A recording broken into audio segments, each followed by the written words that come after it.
Hola, muy buenas noches, bienvenidos a una reunión más, como ustedes quieran, porque llevamos 2 semanas y sigo con este catarro. Pasaron las elecciones, pero seguimos igual. Estamos, como siempre, desde hace tanto tiempo, y Roberto Macho Quevedo en la Cámara, como hace ya 12 años, creo recordar, en este templo de la gastronomía, este templo de la cultura que es el riojano. Y lo decimos porque es cierto, es el riojano de ayer, el riojano de hoy, ahí estamos, y el riojano seguro de siempre, porque mientras Santander sea Santander, el riojano va a estar. Y esta noche cenamos con Paulino Biota Cabrero, que decíamos en el colegio. Biota Cabrero, Paulino, se decía en el colegio. El riojano, que qué sitio más emblemático y más interesante para nuestros recuerdos juveniles, ¿no? Sí. El viejo Drin y todo aquello. ¿Usted también iba al Drin y esos sitios o no? No, yo he sido siempre muy puritano y de estar ¿Ah, sí? en mi casa. O sea, que he estado en el riojano, desde luego, eso sí, pero no el he sido Drin aficionado a las no era salidas. como el equipo nuestro de No. los calderones y en fin, esas cosas. Nada, yo todo... La nuit, l'été, l'amour, todas esas cosas. Nada. Ni una cosa ni otra, no me gustaba ni siquiera la playa. ¿No le gusta la playa? No, ahora sí, con sí. los años sí, pero cuando era muchachito, aquellos tiempos, era bastante... En fin, Yo recuerdo que tenía en el colegio pequeña diferencia de edad de curso, pero usted era muy bueno. Más joven que yo. Un poquito, Sí, no demasiado, ¿eh? Pero usted conserva el pelo y yo no. Ahora sí, la barba la tengo tan blanca como usted, lo que pasa es que mi mujer me ha dicho que me afeite esas cosas. Claro, me parece muy bien. Pero usted, sí recuerdo, en el cuadro de honor siempre. Bueno, No, ¿cómo que bueno? Mi padre era muy exigente. Yo soy hijo único y he tenido un padre maravilloso, la persona más importante de mi vida, vamos, un hombre excepcional por todos los conceptos, y trabajador, infatigable, etc. Y he sido un niño muy mimado, como lo son los hijos únicos, o sea, lo cual luego en la vida me ha venido mal, porque soy un poco indefenso y un poco tímido y tal. Pero mi padre, aunque me mimaba mucho y me daban todo lo que quería, siempre que estuviera en sus posibilidades, pero me exigía mucho. Y para mí todos esos años de los Escolapios, que estuve allí desde ingreso hasta preuniversitario, fueron duros, pero no tanto por el colegio, sino por la exigencia de mi padre, que aunque llevaba buenas notas y estaba en el cuadro de honor, siempre le parecía mal. Siempre me decía lo mismo. Si sin estudiar sacas estas notas, ¿qué sacarías si estudiase? Tengo que decir que yo tenía la sensación de que no paraba de estudiar. Tengo que decir que le volví a reencontrar gracias a un querido amigo de los dos, Juan Antonio González Antonio González Fuentes, y además ahora comprendo por qué me está cayendo a mí también Paulino, porque yo también soy hijo único y es un trauma que tenemos todos. Bueno, seguro, tenemos timidez, tenemos cosas complicadas. Sí. Yo la relación con mi padre desgraciadamente no fue así, pero bueno, nada pasa nada. ¿Y por qué se viene usted ahora vamos a hablar un poco de su trayectoria, un muchito, pero por qué se vuelve a Santander? Que yo no creo que es precisamente la meca del cine español. No, claro, cuando volví a Santander, que de lo cual hace ya como 30 años, porque fue hacia el año 89-90, incluso más, fue porque ya decidí que me era imposible o muy difícil hacer cine. Yo había hecho mi última película... Hablaremos de ello también. Se estrenó en el año 84, creo, 82. 83. Yo la he visto. Y sí, Cuerpo a Cuerpo. Y luego hice un guión para hacer otra película más cara, porque cambió la política. El cine español depende mucho siempre del Estado, depende mucho de las ayudas públicas. Y llegó al poder el Partido Socialista y propugnaron una política de grandes películas, intentando que la gente fuera al cine y tal. Y yo hice un guión de una película bastante cara, digamos, pero no conseguí montarlo, no conseguí el dinero y tal. Y entonces ya prácticamente... pensé que no iba a poder seguir haciendo cine por una serie de circunstancias que son un poco largos de explicar. Ahora, si quiere algo, si puede intuir. No, bueno, se me puso muy difícil hacer cine y vivíamos mi mujer y yo en un apartamento muy pequeño en Madrid, casi no cabíamos y tal, y entonces empezamos a estar en Santander, en casa de mis padres, que es un piso que es bastante grande. Mis padres ya han muerto y yo me he quedado con ese piso y es donde vivimos ahora mi mujer y yo. Y ya nos fuimos aclimatando otra vez a la vida en Santander y yo empecé a dar clases. Es decir, cambió mi vida de hacer cine o de intentar hacer cine, porque yo, más que un director de cine, he sido uno que ha intentado hacer cine. Yo le voy a comentar. He hecho algunas películas, pero muy pocas. Sí. Y empecé a ser profesor. Y entonces, para ser profesor, Tampoco es que Santander era un buen punto de partida, porque aquí había muy poco trabajo, aunque yo he dado muchas clases a lo largo de los años, por ejemplo en Caja Cantabria, cuando funcionaba, di muchos cursos, algunos en la Fundación Botín y tal, y luego he estado 8 años dando clases en la Filmoteca. Sí, lo sé. Vamos a ver, Paulino, porque usted estudia económicas en Bilbao y luego en Madrid, pero ¿cuál es el momento, si hay algún momento especial que dice usted, no, si a mí lo que es para mí mi vida, aparte de mis cosas emotivas, es el cine? ¿Hay alguna cosa especial? A lo mejor el cineforo del colegio, no sé, hay algo que se acabó, es decir, mi vida, ni económica, ni... Bueno, el cineforo del colegio, si no recuerdo mal, y no creo que recuerde mal, porque además me han hecho biografías y cosas, y lo han investigado, lo creé yo. O sea que no fue el cineforum del colegio. Yo me aficioné al cine muy jovencito. Bueno, por ahí hay otro que dice que lo hizo él, pero en fin, yo si quiere doy el nombre, que es amigo. José Ramón Viadero, decía José Ramón, ¿no? Pero Viadero no fue alumno de los Escorpios. No, pero que bueno, llevaba las películas. Viadero quizá más tarde. Más tarde. Cuente, a ver, usted. Bueno, yo me aficioné al cine y siempre lo he contado, sobre todo viendo precisamente, ha salido aquí el nombre de John Ford, que ha sido el cineasta de mi vida, viendo una película de John Ford que se llama en español Misión de Audaces, una película sobre la guerra de Yo la conozco. A mí me encanta John Ford también, sí. Claro. Y entonces yo aún no William Holden creo que también sí, la conozco. Que van al sur, es una operación es una racia de la caballería del norte en el estado de Mississippi. Sí, la he visto una cosa basada en un hecho real. Salen los chicos de la academia, del colegio, la sé perfectamente ubicada, me encanta. La famosa escena de la academia. Una maravilla. Y a mí esa película me fascinó. Yo luego me tomé la molestia de ir a la hemeroteca a ver cuándo se había estrenado esa película, porque no tenía una idea exacta. Y fue la primera semana del año 60. Es decir, que yo no tenía todavía 12 años, porque yo cumplí 12 años en el año 60. Es decir, que desde antes de cumplir los 12 años yo vi esa película y dije, yo me tengo que dedicar al cine. Entonces todo lo que hice luego, económicas y tal, fue un acuerdo con mi padre, porque no se podía ingresar en la escuela de cine en aquella época hasta que no tenías 21 años. Que luego yo no pude ingresar, porque además la escuela la cerraron. Eso me contaré, yo no he estudiado cine. Pero entonces, como acabé preuniversitario, pues mi padre, yo he tenido siempre mucha, ¿cómo diríamos?, mucho conflicto con mi padre. Mi padre me adoraba, pero él pensaba con razón, además tenía razón él, desde luego, que el cine pues no era una profesión, no era un futuro. Entonces él decía, si te gusta el cine, pues diviértete como espectador, pero lo que tienes que hacer es estudiar una carrera, y que él quería que hubiera estudiado ingeniero de caminos o algo así. Pero yo llegué a un pacto con él, que él me apoyaría para ir a la escuela de cine cuando tuviera 21 años y que mientras tanto estudiaría ciencias económicas en Bilbao, que era lo más cerca que había, porque entonces en Santander no había universidad. Claro. Si no me hubiera quedado en Santander, porque con lo tímido que yo soy y tal, el irme a Bilbao tampoco me hizo gracia. Complicado. Paulino, vamos a ver. Y así fue la historia. Usted es profesor, conferenciante, escritor, pero ya lo ha dicho, pero intenta entrar en el mundo del cine por la puerta grande, en la Escuela Oficial de Cine en el 69 y en el 70, que no entra. ¿Qué pasa? Pues que no me admitieron en el examen. Había un examen de ingreso muy... No me lo puedo creer. Sí, muy excluyente, porque se presentaban igual 300 personas o así, y aceptaban como 6. O sea, era una cosa bastante...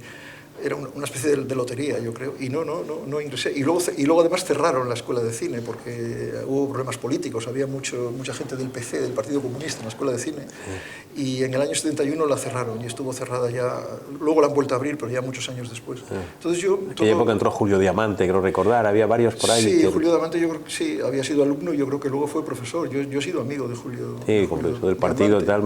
Claro, sí, yo no he sido del Partido Comunista, pero mucha gente que había en la escuela lo eran. Sí. Y luego Diamante fue el director de un festival de cine muy interesante que había en Benalmádena, cerca de Málaga. Yo estuve allí un par de veces y se puso mi película Contactos y tal. Yo tuve bastante relación de amistad con Diamante. Paulino Biota, vamos a ver, si yo le digo duración, ¿usted qué dice? Eso es una especie de... Es una cosa que yo hice en el año 70, que era una cosa de provocación. Era una película que consistía nada más en la imagen de un reloj y que se puso una única vez en Bilbao, creo que en el Ateneo de Bilbao. Yo no estuve, pero se proyectó. Es un caso conocido, además un poco célebre, porque fue un verdadero experimento. El público no quería irse, la película se proyectaba incesantemente y estuvieron, hay informes en la prensa y eso, estuvieron como hora y media hasta que alguien quitó los plomos. Porque la idea que teníamos era proyectar hasta que se fuera el último espectador, pero les parecía algo tan disparatado que no se iba. ¿Y si le dio Contactos? Bueno, Contactos la hice poco después, en ese mismo año, en mayo. Yo acababa de cumplir 22 años, en mayo del año 70, en Madrid, Es una película también, lo que se suele llamar cine de vanguardia o underground, que en aquella época se hacía bastante, era la época del underground americano y todo eso. Bueno, es una película que muy provocadora también, muy disparatada, hecha de tiempos muertos, de planos muy largos en los que no sucede nada y tal. Bueno, sobre esa película se ha escrito mucho porque, bueno, en su época, claro, todo el mundo dijo que era horrorosa, que era espantosa, pero luego con los años se ha reivindicado. Sí, y ahora es una película, es una especie de pequeño clásico underground del cine español. Sí, por eso se lo cuento. Si le digo con uñas y dientes, ¿qué me contesta usted? Pues esa fue el siguiente largometraje que yo hice, que lo hice en el verano del 77, y que es una película sobre una huelga.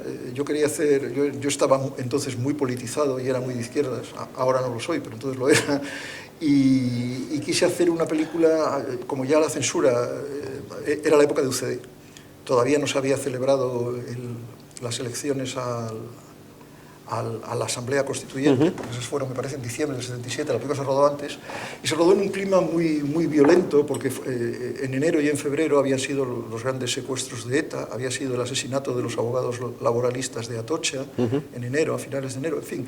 Diciembre, enero y febrero fueron una época terriblemente... Sí, lo recuerdo, yo estaba estudiando periodismo, en el momento yo estaba en la Complutense, en de nuestra los facultad. inicios de la transición. Sí. Entonces yo rodé la película en verano y es una película pues, muy política. Sí. ¿Y si le digo cuerpo a cuerpo?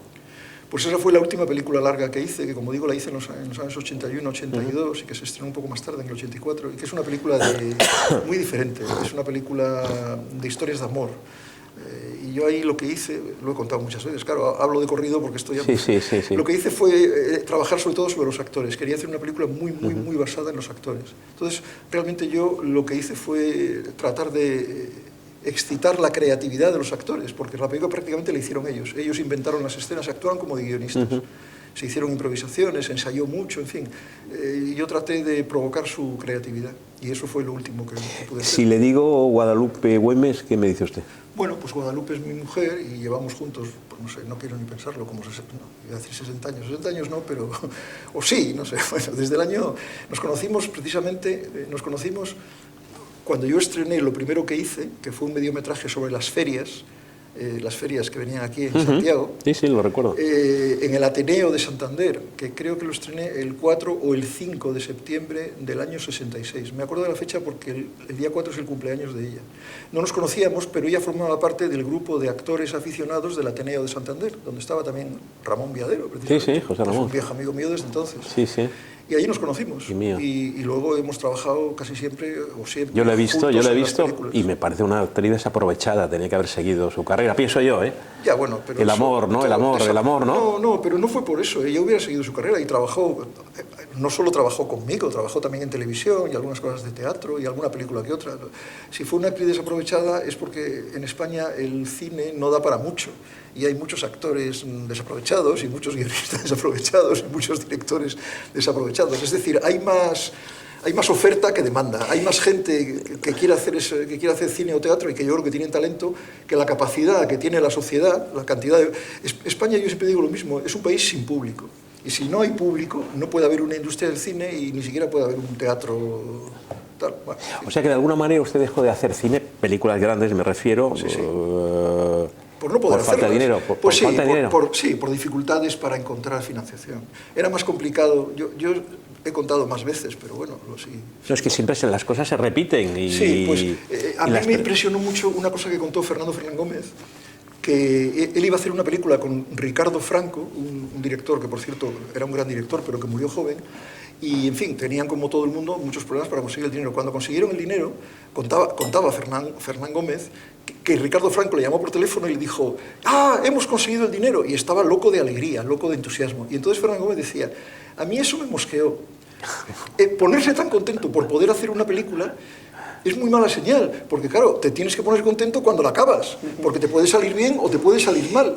Pero en España es más importante poder hacer la película que luego como sea la película, y eso demuestra que el cine español está mal.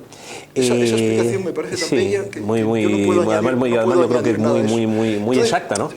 déjeme que le diga que Sí, entonces sí. había que dedicar pues algo así como el 90% de la creatividad y del esfuerzo a conseguir el dinero y luego 10% a hacer la película. Y además, para una persona como yo, hijo único, tímido y tal, conseguir el dinero a veces es más tener labia y tener encanto y ser un poco un estafador, una cosa así, que otra cosa. No, pero el cine español funciona así y los productores funcionan para poder acostarse con la actriz y cosas así. Esas leyendas que hay en las películas. Pero son reales. De Cesario González y todos aquellos, ¿no? Bueno, de Cesario González no, es no que, me vamos, atrevo ya, a decirlo. Vamos, pues pero a mí sí. me lo han dicho. Bueno, pues entonces... A mí lo decían hace poco, bueno, entonces, hace poco. Era legendario. Era un mundo disparatado. Para mí no era. Yo soy una persona, pues eso, de estar en mi casa estudiando y el mundo ese de la farándula, como se suele decir, y de las cenas, no y de las nada. borracheras y tal, no, a mí no me va nada. Es que eso me dice, porque alguien también que sabe mucho de cine, pues me decía que a pesar de los pesares, usted es sabe muchísimo de cine, posiblemente la persona que más sepa de cine, estudiado. En España, que es una persona legendaria, me da la expresión que me decía de usted, coherente, que es una cosa muy importante, y honesto. Bueno, pues qué bien, ¿no?, que digan eso de usted. Puede ser, yo me alegro mucho, pero en mí no son virtudes, porque es que no puedo comportarme de otra manera. Ya me hubiera gustado tener capacidad para ser un poco canalla, un poco sinvergüenza. Yo siento lo de etcétera. Cesario González, pero es que es verdad, es que se cuenta incluso que tenían a mí me lo han contado, en fin. No, pero si pasaba con muchos. Con muchos, sí, yo tengo, hasta algún pariente mío, en fin, que hizo, pues entonces... hasta algún pariente mío que sí, que fue productor Y en Hollywood eso era terrible. Bueno, hay que mucho tener Canterville y toda esta gente que estuvo allá. Yo acabo de leer las memorias, que son divertidísimas, de Eddie Lamar, una actriz Sí, hombre, por Dios, vienesa que fue a Hollywood, del que era sí, una mujer inteligentísima, sí, que además inventó el wifi, Sí, era una gran inventora, sí, que decía, en Hollywood te tienes que acostar, te daba el orden, primero con el agente, luego con el representante, luego con el guionista, luego con el director, luego con el productor ejecutivo, y luego ya llegas al jefe, y entonces haces la película. Sí. Hay cosas muy, o sea, hay cosas muy... Lo contaba Conchita Montes, también lo contaba, Bueno, en la época aquella que estuvo en Hollywood, y lo contaba Enrique Javier Poncela, que pasó una gran época allí, también lo contaba, no en su caso, que era un hombre aburridamente heterosexual. Claro, pero contaba que ¿Cómo es su vida, Paulino? ¿Cómo es? ¿Cómo vamos a ver? Usted lo ha dicho. ¿Y esas películas de cine español subvencionadas, que son sectarias, que son malas, que apenas tienen espectadores, que duran 3 días, y eso, bueno, eso por lo que usted contó, que es cuestión de farándula, ¿no? Es simpático, que cae bien, o la chica esta que hace... Sí, bueno, cosa, ¿no? La verdad es que yo hace mucho que no hago cine y no soy una persona informada para poder explicar. Pero bueno, será así, ¿no? Cómo se hacen las películas ahora. Yo me imagino... No creo que haya ya tanta farándula, creo que el cine se ha hecho más... ¿Más serio? Sí, menos bohemio, digamos, pienso, ¿eh? Pero lo que hay, pues se hacen películas por subvenciones, es decir, subvenciones del ministerio, subvenciones de las televisiones.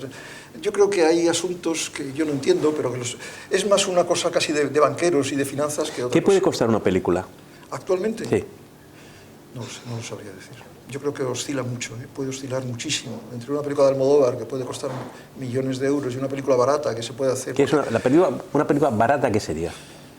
No me atrevo a decirlo, pero hay que tener en cuenta una cosa, que ahora ya las películas, hace varios años, no se hacen químicamente, no se hacen con acetato. Sí, claro. Entonces ahora los elementos materiales para hacer una película, las cámaras, son muy baratos, realmente no cuesta prácticamente nada. Entonces ahora los costes son los viejos costes de pagar a los actores, de pagar las ropas, hay que pagar los lugares, los de las madrugadas, todos aquellos, claro, así, pero si haces una película, puedes hacer una película por muy poco dinero, siempre que no sea una película de época o que no tenga grandes figuras que las tengas que pagar. O sea, que se ha quedado un poco... Yo creo que el abanico de costos hoy es más amplio que nunca. Es decir, hace 100 años, no, pero hace 80 años, entre la película más cara y la película más barata, pues habría mucha diferencia, pero igual de 8 o 10 veces, nada más. Una película de serie B americana, pues igual costaba la quinta parte de una película de serie A con o sea, que se ha perdido un poco la magia aquella, ¿no? ¿O no? ¿O no era magia? Al contrario, hoy hay más posibilidades. Hoy la gente... No, pero la magia aquella un poco de eso, de las madruguinas, las actrices, de no sé qué, tal, estas cosas. El glamour, claro. El glamour un poco, se podría hablar de alguna manera. Se ha democratizado. Cuando las cosas se democratizan, pierden el glamour. Yo recuerdo que cuando yo era niño, comer carne de pollo era un súper lujo, porque el único pollo que había era el pollo de corral, etc. Y cuando se inventaron las granjas avícolas y tal, todo el mundo comíamos pollo todos los días. ¿Se acuerda usted que somos no se parece nada el pollo actual al pollo casi de la misma generación? ¿Se acuerda de Carpanta? El personaje de Carpanta, por ejemplo. Con el pollo ha pasado, con el cine ha pasado lo mismo que con el pollo. Que el pollo. Antiguamente el cine era de corral y ahora es de granja. ¿Cómo Sí, se puede decir cómo así. es la vida ahora? ¿Cómo es un día que a mí me sorprendió mucho porque no, que estoy en casa mucho tiempo y esto? ¿Cómo es la vida cotidiana de Paulino Biota en Bueno, Santander? ahora Un día normal. mi actividad fundamental, aunque ahora se termina, ya veremos, ha sido sobre todo dar las clases en la Filmoteca los miércoles. Entonces, como yo soy exageradamente, es un defecto, pero bueno, meticuloso. Me han hablado maravillas, yo no he estado, pero me han hablado maravillas de eso. Mi vida De verdad, consiste si no, no se lo diría. básicamente en preparar las clases. O sea, en mi casa preparo las clases y luego las doy. Y cuando tengo cursos fuera, porque en Santander, aparte de la Filmoteca, prácticamente llevo varios años sin dar ninguna otra cosa. Pero fuera, a veces sí me llaman para cursos de una semana o de cosas así.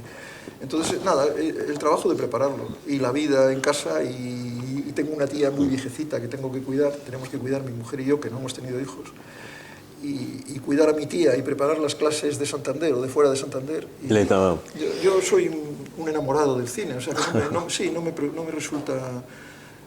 O sea que sale, pues yo es que no le veía, porque yo no sabía ni que estaba en Santander, me lo dijo Tono, nuestro querido amigo Tono, pero usted no es el estilo de Roberto y yo, de por ahí de tomatrago, parrandero, sale poco por ahí, ¿no? Sale muy poco. Nadie es perfecto, mire, nadie es perfecto. No es por ninguna razón, sino que, no sé, mis amigos o lo que sea no son... Todos los sábados, hace muchos años, hace casi como 30 años, desde que estamos mi mujer y yo en Santander, un grupo de amigos que además les he conocido en las clases, o sea que han sido alumnos míos o asistentes, pero que no son gente de cine, porque en Santander la gente va por el gusto de disfrutar de unas clases, pero no de otra cosa.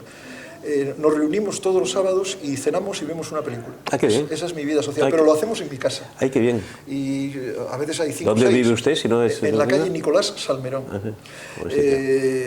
No cabemos muchos, claro, pero mi mujer y yo, y vamos a decir 5 o 6 amigos, sí cabemos. Ah, pues tiene que llevarme alguna vez a mí. Ah, pues cuando quieras. Yo le llevo, pues sí, yo llevo el tequila y arroz, ya me lo tomo yo solo. Siempre llevan los amigos, siempre llevan... Pues lo que haya que llevar, yo lo llevo. Voy a hacer no una... hay ningún problema, ¿eh? Sí, pues me quedo con la historia. Pregunta de primero de facultad, de mi vieja facultad de la Complutense, de la Facultad de Ciencias de la Información. Vamos a ver, es una pregunta de primero de facultad, soy consciente. Director español, dígame un director español. Uno que me guste mucho. Uno, sí. Pues por ejemplo, Víctor Erice, que además es amigo mío. Así que... Estoy viendo a Víctor Erice, yo recuerdo... Víctor Erice, sí. Perfectamente, perfectamente, me encantó. El espíritu de la colmena, me encantó. el sol del membrillo. Me encanta, todavía veo a Frankenstein en el espíritu de la colmena, que yo también no sé tanto cine como Roberto Mancho que veo usted, pero bueno, algo. Ha hecho pocas películas, pero muy buenas. ¿Y una película española? Una película española, pues... cualquiera de Víctor Erice. Hay otro director que también es amigo mío que me gusta mucho, que es más joven, que se llama José Luis Guerín. Sí, tiene una película que se llama Tren de Sombras, que para mí es quizá es una película poco conocida, es un poco también una película underground, pero es una película que para mí es una pura maravilla, vamos. El director extranjero que nos quedamos, John Ford, ¿no? Pues sí, siempre desde los 11 irlandés, años, católico, simpatizante de... En fin. Simpatizante del IRA. Sí. Sí, era bastante simpatizante del IRA, sí. Bueno. Sí, bueno, nadie es perfecto. No hablo del IRA porque hubo un pequeño problema aquí el otro día, no quiero saber nada del tema. Y una película, digo. De todas formas, me permito decir que Ford era también muy nacionalista americano. Sí, entonces, claro, los americanos tienen esa cosa, los irlandeses americanos, que son partidarios de la independencia de Irlanda, pero que no les toques los Estados Unidos. Sí. Y una película. ¿Una película? Sí, una película. ¿Una película que no sea española? Que no sea española. Pues que es una pregunta muy de primera facultad, lo sé, pero bueno. Por ejemplo, Río Grande, una película de John Ford, que es quizá la película que yo más he estudiado, sobre ha dado muchas clases. Ahora se va a publicar un libro mío, que es una antología de artículos. Avísenos. Bueno, creo que va a salir ahora, en junio. Y lo van a presentar, espero, confío, en julio en la librería Gil. Hombre. Va a haber un curso. Aquí ha estado cenando hace poco Paz con nosotros, Paz Gil. Qué bien. Va a haber un pequeño curso sobre mí en la Menéndez Pelayo. Qué bien. Los días 22, 23 y 24 de julio. Pues yo estaré, con mucho gusto, si estoy aquí. Supongo que más o menos en ese momento se presentará en la librería Gil. Y usted va a estar allí y esto, qué bien. Yo si estoy en España, si estoy en España estaré. Digo esto porque el libro... Si no estoy en Colombia, estaré acá. El libro es una colección de artículos que la mayoría están publicados sueltos, pero hay un artículo muy largo, que lo he escrito para el libro, que es sobre Vértigo, Centauros del Desierto, que es una película de Ford también, sí, claro. Y Río Grande, sobre todo Río Grande. Hay que ver, sí. No. El cine como arte va a ser eterno, quiero decir. El cine, como ya lo ha dicho, yo creo, bueno, ya lo ha dicho, que el cine en realidad, como le conocíamos, ha perdido mucha glamour, va a ser otra cosa diferente. Se ha convertido en otra cosa, claro. Otra cosa. Sí, bueno, pero yo creo que sigue siendo muy importante. El cine básicamente es una forma de expresión con imágenes y con sonidos. Tiene cierta relación con el teatro, pero claro, tiene unas posibilidades que el teatro no tiene. Pero sí, es parecido al teatro porque se basa en los actores, y los actores de teatro pues son imagen y sonido, ¿no? Pero es diferente, tiene mucha más movilidad. El cine para mí es como una especie de mixto entre el teatro y la novela. Del teatro tiene la presencia física y el hecho de que son cuerpos y personas las que se dirigen a nosotros, las que vemos vivir, y de la novela tiene la capacidad para cambiar continuamente de escenarios y de situaciones, cosa que el teatro no tiene. Entonces sí, yo creo que el cine es, con todo derecho, una de las artes, una forma de expresión como puede ser el teatro o la novela. La última pregunta, Roberto, la última pregunta. ¿Y por qué hablaba que era la mitad, bueno, que era bastante, una parte importante del cine de parte literaria? ¿Y por qué la mayoría de los grandes escritores, nunca, Gabriel García Márquez estoy recordando, nunca quedan contentos de cuanto pasan su novela, su libro, al cine? Casi ninguno queda contento. Sí, es verdad. Pues probablemente porque son cosas tan diferentes, porque quizá las películas son malas, no se han conseguido... Claro, el escritor... Es que podría ser todo lo mismo Mario Vargas Llosa, que Gabriel García Márquez, que incluso una película en blanco y negro y de sonido, vamos, que era de cine mudo, cuando se hizo, se llamaba Sangre y Arena también, claro. ¿Se acuerda de Blasco Ibáñez? Pues Blasco Ibáñez protesta y no le gusta nada, que lo hace Valentino, como usted sabe. Sí. A García Márquez, por ejemplo, le gustaba muchísimo el cine y él quiso trabajar en cine. Y él creó la escuela de cine que hay en La Habana. Exacto, sí. Es decir, que era un hombre de cine. Nadie es perfecto, sí. No, lo que pasa es que yo creo que es natural. El escritor hace su novela y tiene él una idea muy clara de lo que es, lo que ha puesto ahí. Es muy difícil o imposible que en la película reproduzcan eso. Sí. En general, mira, una cosa que decía el propio John Ford, decía que es mejor no basarse en grandes novelas, que es mejor basarse en historias breves y a poder ser que no tengan una gran calidad. Porque entonces tú puedes trabajar con más libertad. Tenemos que terminar. Ustedes se quedan con lo que ha comentado, todo lo que ha dicho, que ha sido una maravilla, pero bueno, con Gil, con su libro, en los cursos que yo si no estoy en Colombia, yo le prometo que estaré porque me interesa muchísimo su figura, su honestidad, incluso su humor, ese humor que tiene usted. Sí, tiene un humor como negro, como bastante... No, en fin, y eso además me ha llegado al alma, eso de que seamos hijos únicos los dos. Somos la gente así un poco... Yo disimulo también mi timidez, lo que pasa es que yo o me paso o no llego, pero en fin, el importante es usted. Querido Paulino Biota Cabrero, querido amigo, que ha sido un placer tenerte, de verdad. Muchas gracias.